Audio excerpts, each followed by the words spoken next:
Chers auditeurs de Culturel sur Web26 TV, bonjour et bienvenue dans cette nouvelle émission intitulée Le choix des mots, une émission animée par Cathy Fiedler, écrivain français qui habite Nice, et qui va nous présenter en gros 2 fois par mois, agenda permettant, une actualité littéraire pour vous donner à toutes et à tous l'envie de lire.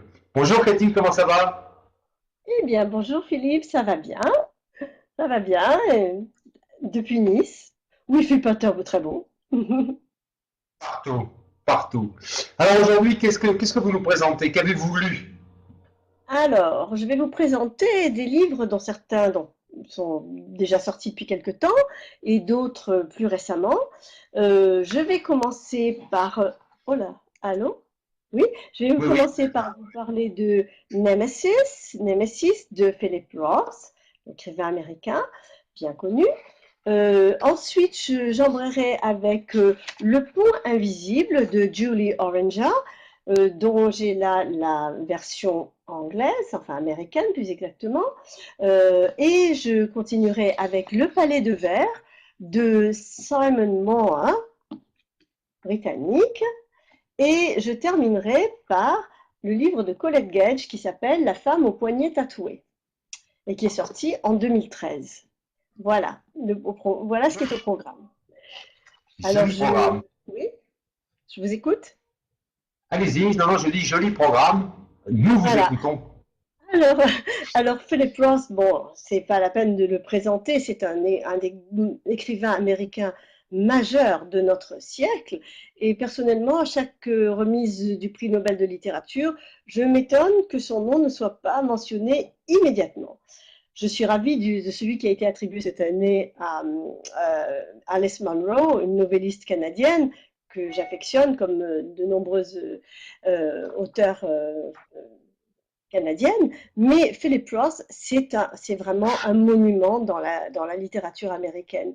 Alors, ce roman-là, qui est paru, en fait, il a été traduit assez récemment, en 2012, donc l'année dernière, en français. Et bien que paru en 2010, je crois, aux États-Unis, il s'appelle Nemesis. Et Nemesis, euh, ça vous parle peut-être. Moi, au départ, je dois avouer que j'avais oublié le sens du terme, enfin la référence, et ça renvoie à la déesse grecque qui représente la justice distributive et le rythme du destin. Superbe, superbe, et merci pour cette belle revue littéraire, Cathy. J'espère que nos auditeurs ou ceux qui reverront l'émission en replay, eh bien, auront envie de découvrir la littérature nord-américaine, en tout cas sous ce pan de littérature nord-américaine qui fait référence. Puis le dernier roman de Colette Gates, ce sont de très bons choix. En tout cas, moi, je sais quelle est ma liste de lecture pour le mois à venir et je sais quel cadeau je vais faire puisqu'on approche de la période des fêtes. Là, Comme j'ai des lecteurs, voilà. c'est un excellent choix et l'émission tombe à point. Alors, toute cette actualité littéraire, et en tout cas ce que vous avez, vous, découvert ou redécouvert pour nous le faire partager, et l'actualité de Cathy Fiedler, alors, parce que il est vrai, il faut préciser pour notre audience que Cathy Fiedler, écrivain passionné de littérature anglo-saxonne d'une manière générale et nord-américaine de manière singulière, mais Cathy était professeur d'anglais, un professeur comme on n'en voit malheureusement plus beaucoup, puisque Parce que vous je suis à la retraite.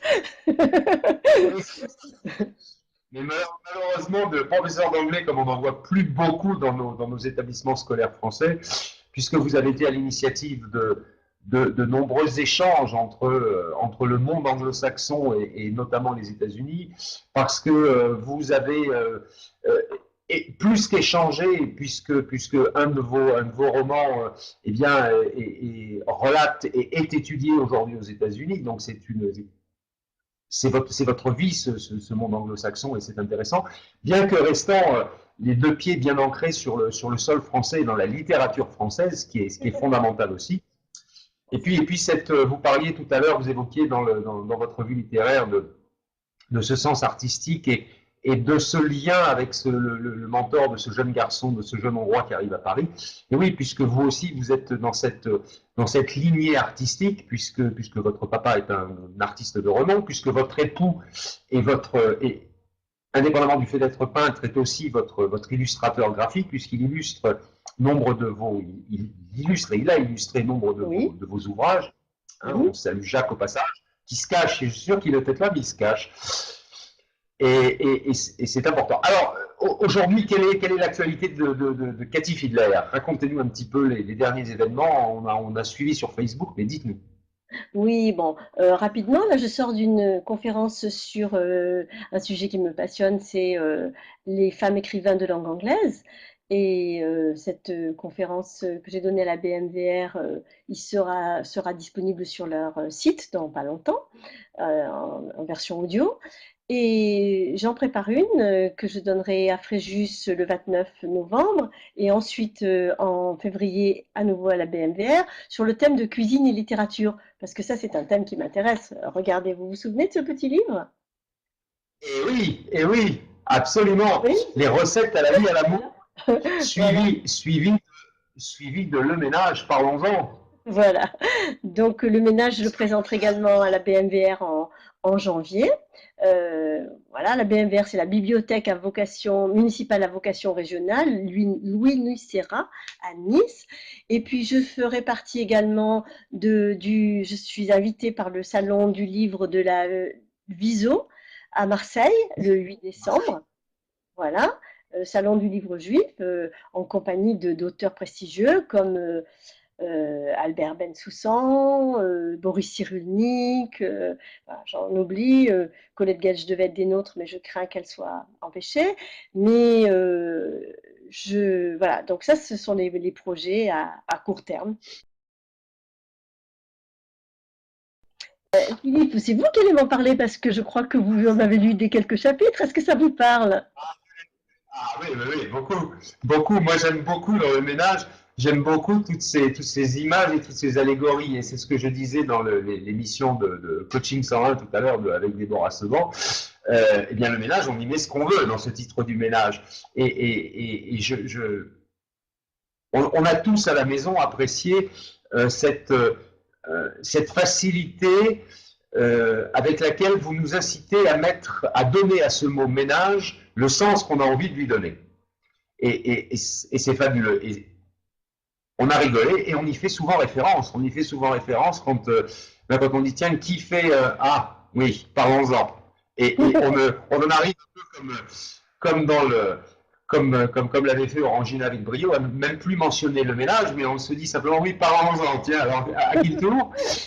Et cette situation de ménage nous a passionnés à tous. Et moi, je recommande à nos auditeurs de se procurer ce roman parce que ça se lit facilement, ça peut se lire dans le désordre. On n'est pas obligé de suivre page par page. On en rigole en famille, on en plaisante et on se reconnaît ou on ne se reconnaît pas, mais en général on se reconnaît. Et c'est un délice. Voilà, c'est un délice. C'est un bon sujet de cohésion familiale. Voilà. Ah bon, et surtout, ça.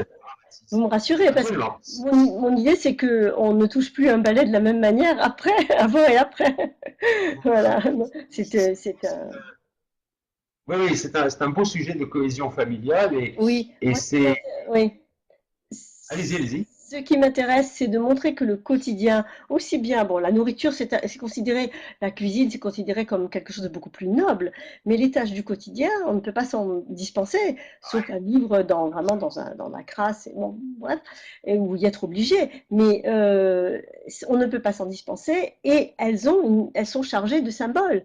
Elles sont chargées d'histoire, de culture, on utilise des termes très particuliers pour en parler selon les moments.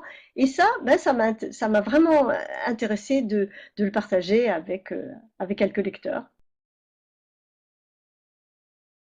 Plusieurs. Offrir à quelqu'un, soit qui déteste faire le ménage, soit qui adore le faire. Absolument. Et c'est édité aux éditions des Dialogues décalés et c'est en vente dans toutes les bonnes librairies ou en tout cas sur commande chez l'éditeur. En librairie,